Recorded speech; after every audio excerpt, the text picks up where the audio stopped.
नमस्कार, माझं नाव रुपाली किशोर मांढरे. डिजिटल वित्तीय समावेशन प्रकल्पामध्ये येण्याच्या आधी मी गाव पातळीवर कपड्याचा व्यवसाय करत होते. गावागावामध्ये आजूबाजूच्या खेड्याखेड्यामध्ये गाडीवर थैले घेऊन फिरत होते. प्रत्येक दारादारावर कपडे विकत होते.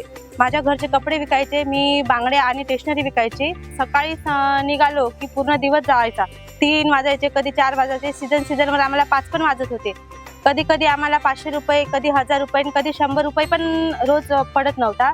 माझ्या घरच्यांना पण परवडत नव्हतं. पेट्रोल पाणी रोज आमचा कधी कधी निघत नव्हता. मी गावामध्ये असं महिलांना सांगितलं होतं का आपल्या गावामध्ये जर कोणतं काम आले असेल, जर येणार असेल तर मला सांगा. त्यांनी मला आदल्या दिवशी संध्याकाळी घरी येऊन सांगितले की कोठ्याला मीटिंग आहे, इंटरव्ह्यू घेणार आहे, तर तू जाते का. मी इंटरव्ह्यूला गेले.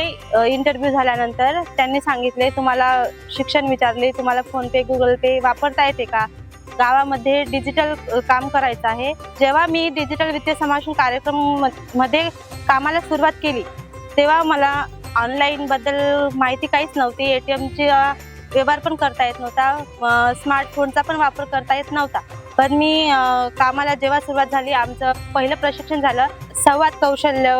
त्याच्यामध्ये ट्रेनिंग देण्यात आलं की आपण काम कसं केलं पाहिजे, बोलायला कसं पाहिजे, आपण स्वतः म्हणजे लोकांसोबत संवाद कसा केला पाहिजे, त्याचं ट्रेनिंग झालं. त्याच्यानंतर पायाभूत प्रशिक्षण घेण्यात आलं.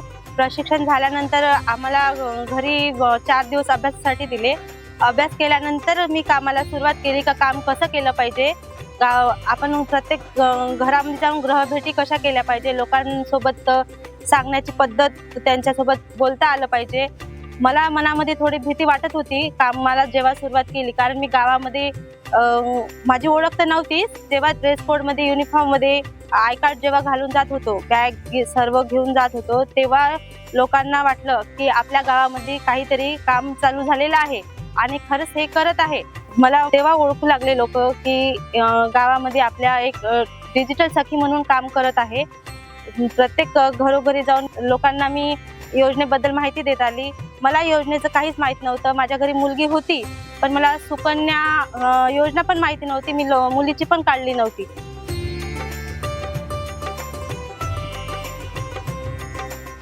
जेव्हा डिजिटल सखीचं मी काम करायला लागले तेव्हा माझ्या मुलीचं मी सुकन्या खाते काढले, माझं अटल पेन्शन काढलं, सुरक्षा विमा, जीवन ज्योती विमा पण काढला. कपड्याच्या व्यवसायाचं जे उत्पन्न आहे ते उत्पन्न आणि आता माझं डिजिटल सखीचं उत्पन्न दोन्ही मिळून म्हणजे मला घरामध्ये सपोर्ट झालेला आहे. माझ्यामध्ये बदल पहिल्यापेक्षा जास्त झालेला आहे, कारण मला गावामध्ये आधी लोक एक कपडेवाली म्हणून ओळखत होते. आता एक डिजिटल सखी म्हणून माझी ओळख झालेली आहे. डिजिटल सखी झाल्यामुळे ते म्हणजे तिच्यामध्येही बदल झाला आणि ती गावातल्या लोकांना काही जो योजना आलेल्या आहे ते त्या सांगत होत्या आणि त्यांना भरपूर फायदा वगैरे झाला आहे. आणि तिचे काही आमच्या म्हणजे त्या कामामुळे आमच्या घरात पण काही फरक पडला आहे. मुलींना ती फायदा होत आहे.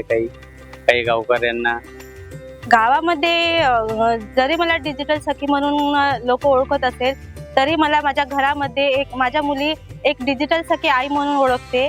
आणि त्यांना माझ्या मुलींना म्हणजे मोबाईलमध्ये, स्मार्टफोनमध्ये काही जरी अडचणी आल्या, चांगल्या पद्धतीने त्यांना स्मार्टफोन शिकवू शकते.